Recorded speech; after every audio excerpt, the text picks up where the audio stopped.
સુરતના કામરેજ વિસ્તારમાં રહેતી 12 વર્ષની બાળકી જેને પપ્પા કહીને બોલાવતી હતી તેમણે જ અવારનવાર દુષ્કર્મ આચર્યું હતું તેમજ પોતાના 62 વર્ષના મિત્રને પણ હવાલે કરી ગર્ભવતી બનાવી હતી. આ સમગ્ર બનાવને લઈને કાપોદ્રા પોલીસે બાળકીની માતાની ફરિયાદ આધારે બંને વિરુદ્ધ દુષ્કર્મ અને એટ્રોસિટી એક્ટ મુજબ ગુનો નોંધી ધરપકડ કરી હતી.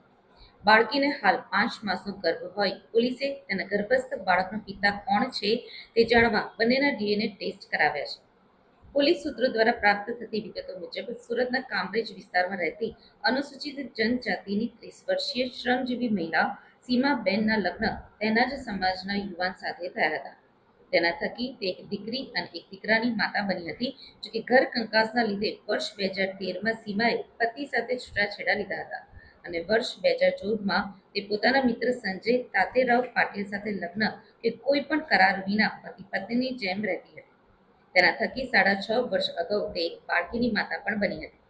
જોકે સંજય સાથે પણ અવારનવાર ઝઘડા થતા હોય તે 3 વર્ષ અગાઉ કામરેજમાં ત્રણેય બાળકો સાથે ભાડાના મકાનમાં રહેવા ચાલી ગઈ હતી.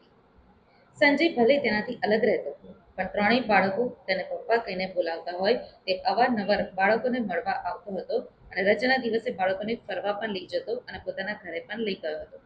તે દરમિયાન 2 દિવસ અગાઉ સીમાની ધોરણમાં ભણતી સૌથી મોટી 12 વર્ષીય દીકરીએ પેટમાં દુખાવાની ફરિયાદ કરતા તેને ડોક્ટરને બતાવી સોનોગ્રાફી કરાવી તો તેને 5 માસનો ગર્ભ હોવાની જાણ થઈ હતી. આ અંગે સીમાએ પૂછતા દીકરીએ જણાવ્યું હતું કે પપ્પા ત્રણેયને 1.5 વર્ષે પોતાના ઘરે લાવતા હતા ત્યારે તેના નાના ભાઈ બહેનને પૈસા આપી દુકાને મોકલતા અને તેની સાથે અવારનવાર દુષ્કર્મ કરતા. એટલું જ નહીં, પપ્પાએ તેમના ઘર નજીક રહેતા મોટી ઉંમરના હીરામન કાકાને પણ હવાલે કરતા તેમણે પણ 2-3 વખત દુષ્કર્મ કર્યું હતું. પપ્પાએ તેવી ધમકી પણ આપી હતી કે આ વાત તું મમ્મીને કહીશ તો તને જાનથી મારી નાખીશ. દીકરીએ એથી જ માતાને કોઈ વાત કરી ન હતી.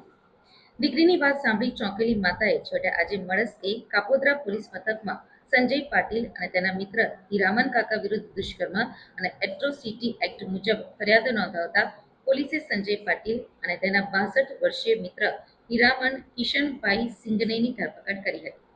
પોલીસે ગર્ભસ્થ બાળકીનો પિતા કોણ છે તે જાણવા બંનેના ડીએનએ ટેસ્ટ કરાવ્યા છે અને વધુ તપાસ એસીપી વી.આર. પટેલ કરી રહ્યા છે.